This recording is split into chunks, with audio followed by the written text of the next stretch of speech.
आदरणीय सोमनाथ भारती जी, एमएलए माधवनगर और leading advocate भी हैं, और आज इन्होंने आके हमारा प्रोत्साहन बढ़ाया, उनके लिए दास इनका बहुत बहुत धन्यवाद भी करता है। और स्पेशली जब ब्लड डोनेशन के बारे में सोमनाथ भारती ने सुना, हमको बहुत अच्छा भी लगा कि ये एक सोशल सर्विस जो निरंकारी मिशन कर रहा है। वैसे तो ये और भी कई ब्लड डोनेशन कैंप में जाते हैं, फिर भी इनका ऐसा ध्यान था कि जो स्पिरिचुअली ओरिएंटेशन होती है ना, वहाँ जो ब्लड डोनेशन होता है वो पूरी श्रद्धा के साथ होता है, और वो इसलिए वचन को मानते हैं क्योंकि उनके सतगुरु ने हुक्म किया है, इसलिए ब्लड देना है, और खुशी खुशी से देते हैं। इसमें कोई रिटर्न गिफ्ट नहीं होता कि हमने ब्लड दिया है किसी कारण या किसी कंसिडरेशन से, वो बिल्कुल सेल्फलेस होकर ब्लड देते हैं। और ये ब्लड डोनेशन का जो सिलसिला है हमारे मिशन में 1980 के बाद शुरू हुआ, जब सतगुरु बाबा गुरबचन सिंह जी ने अपनी शहादत दी। उसके बाद सतगुरु बाबा हरदेव सिंह जी ने ये कहा कि हमें जो खून है वो नालियों में नहीं नाड़ियों में बहाना चाहिए, ताकि किसी भी तरह से बदले की भावना को छोड़ के, बल्कि रक्त दान इसलिए करना चाहिए कि बहुत से दुनिया में ऐसे गरीब व्यक्ति भी होते हैं जो उतनी इन्वेस्टमेंट नहीं कर पाते, ब्लड नहीं दे पाते। तो इसलिए अगर ब्लड निरंकारी मिशन की तरफ से महापुरुष देते हैं तो कौन से किस व्यक्ति के यहाँ जाएगा हम जान भी नहीं सकते, लेकिन किसकी जरूरत होगी और किसकी जान बच जाएगी हम ये भी नहीं जानते। और आज कम से कम 13 लाख यूनिट से ऊपर Nirankari mission already blood donate कर चुका है। This is one of the most leading figures in the world कि एक संस्था से इतनी ब्लड डोनेशन यूनिट जा चुकी हैं। इसके अलावा हमारा बॉम्बे में ब्लड बैंक भी है, वहाँ भी हमारी सोशल सर्विस चलती जा रही है, और अभी और भी हम ब्लड डोनेशन बैंक का सोच रहे हैं बनाने के लिए, ताकि जो रक्त की जरूरत है वो किसी भी कमी के कारण किसी को हादसा का सामना ना करना पड़े। और संत निरंकारी मिशन जो चैरिटेबल भी है और स्पिरिचुअल ओरिएंटेशन भी है, जहाँ ये यूनिवर्सल ब्रदरहुड के बारे में प्रचार करता है और सोशल एक्टिविटीज में भी प्रचार करता है, जैसे ट्री प्लांटेशन है। आज सोमनाथ भारती का ट्री प्लांटेशन के लिए भी एक प्रोग्राम है। तो देखो मतलब एक जो ऐसे व्यक्ति होते हैं जो समाज में उन सारी एक्टिविटीज को प्रोत्साहन देते हैं जो चैरिटेबल होती हैं, चाहे किसी भी संस्था से चल रही हो। लेकिन क्योंकि निरंकारी मिशन से ये ब्लड डोनेशन कैंप चल रहा है, तो इसलिए सोमनाथ भारती ने को इस बात की अप्रिसिएशन हुई कि सतगुरु माता सुदीक्षा जी की महाराज की कृपा से ये ब्लड डोनेशन कैंप यहाँ पे हो रहा है।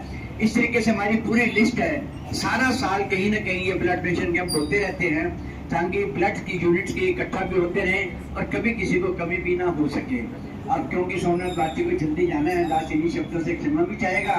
और आज जैसे अभी आगे का प्रोग्राम महापुरुष ने कहा है, सोमनाथ भारती जी भी हमें आशीर्वाद प्राप्त देंगे, तो अब दास से विनती करेगा कि सोमनाथ भारती जी कुछ समय अपने जो कीमती समय में से टाइम निकाल के आए हैं, हमें 2 शब्द से प्रोत्साहन भी देंगे, आशीर्वाद भी देंगे। सोमनाथ भारती जी।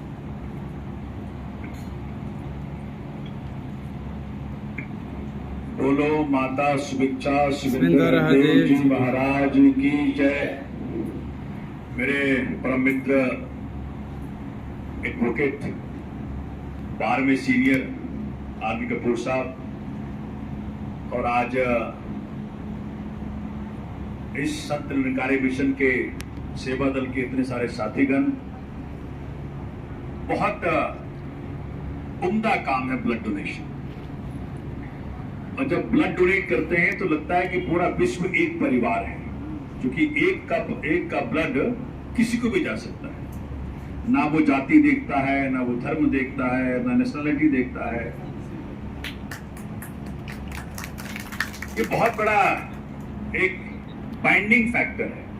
एक ही ब्लड है, एक नूरते सब जग उपजिया, कौन भले कौन मंदे, वही नूर है, उसी का उपज है। तो ये एक आध्यात्मिक काम है ब्लड डोनेट करना। और ये आपने बताया है, जो फिगर्स हैं बड़े इंप्रेसिव हैं, 13 लाख यूनिट डोनेट करना। और मैं कपूर साहब को बोल रहा था कि आध्यात्मिकता के कारण आसान होता है, क्योंकि जो फॉलोअर्स हैं बड़ा इजीली इन्फ्लुएंस हो जाते हैं कि हाँ जी चलो महाराज जी का कॉल आया है तो हम सब ब्लड डोनेट करते हैं। तो ये बहुत उम्दा काम है।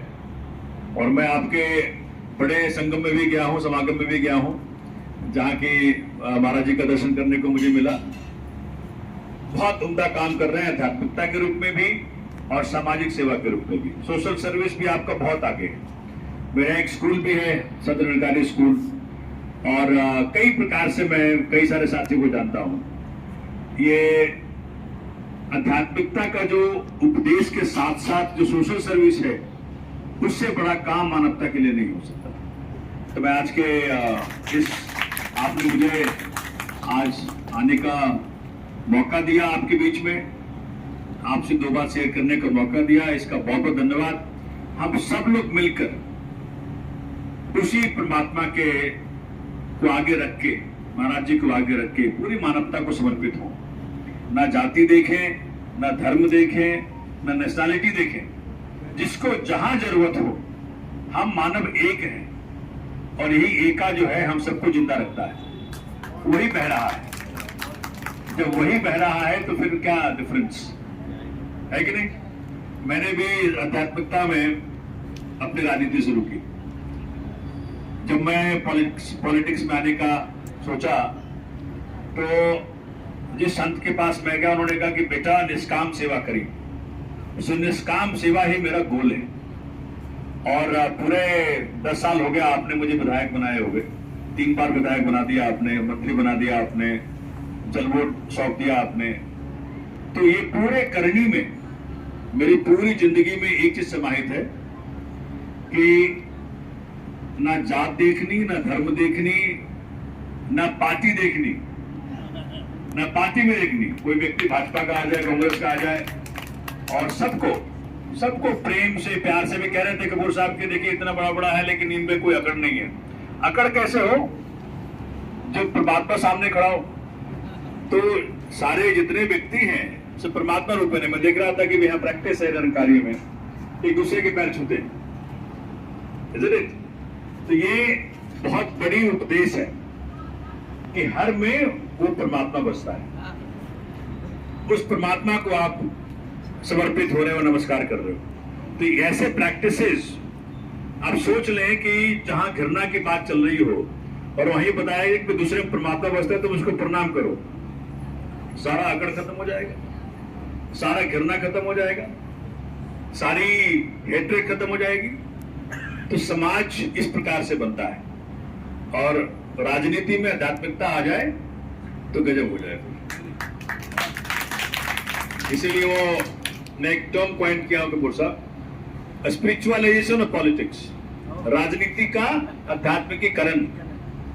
अभी क्या होता है, आध्यात्मिकता का राजनीतिकरण करते रहते हैं लोग। गलत तो नहीं कह रहा। इसलिए हम सब मिलकर के ये प्रयास करें कि राजनीतिक आध्यात्मिकीकरण हो और अच्छे अच्छे लोग पार्लियामेंट में जाएं, असेंबली में जाएं। क्योंकि बीज बोए बबूल के तो आम कहां से खाए। जो जिसके पास होगा वही देगा। अगर सारी जिंदगी वो घृणा में रहा है तो एमपी बनने कोई वो भला नहीं करने वाला, वो घृणा ही करेगा। और उसका पास्ट हिंसा कर रहा है तो एमपी बनके, प्रधानमंत्री बनके, मुख्यमंत्री बनके वो कोई भला नहीं करने वाला, वो हिंसा ही करेगा। क्योंकि आदमी कहता है ना, चोर चोरी से जाए, हेरा फेरी से ना जाए। इसलिए हम प्रयास करें कि संत निरंकारी मिशन से भी काफी लोग पॉलिटिक्स में आने चाहिए। पॉलिटिक्स में आए तो फिर आध्यात्मिकता वहां पनपेगी, आध्यात्मिकता वहां उपजेगी। और जहां आध्यात्मिकता उपजेगी वहां प्रभु बरसेगा। जब प्रभु बरसेगा पार्लियामेंट में, असेंबली में, तो नेचुरल बात है कि फिर उन हाथों से भला होगा, किसी का बुरा नहीं होगा। तो परमात्मा को साक्षी रखते हुए हम सब इसी बात को आगे ले चलें कि हमारे हाथों से परमात्मा किसी का बुरा ना कराए, हमारे हाथों से परमात्मा किसी का भला भले कराए, है ना जी। बहुत बहुत धन्यवाद कपूर साहब। और आज सुना है कि करीब 100 यूनिट का आज हम लोगों ने टारगेट लिया है। परमात्मा करे 150 यूनिट आपके परमात्मा। बहुत बहुत धन्यवाद। और संत निरंकारी मिशन बहुत उम्दा काम कर रहा है। परमात्मा आप सबको खूब शक्ति दे, महाराज जी का आशीर्वाद आपको है और ये मानवता की खूब सेवा करें। धन्यवाद। Thank you, Somnath Bharti. Thank you to all who have come and bless you. Thank you.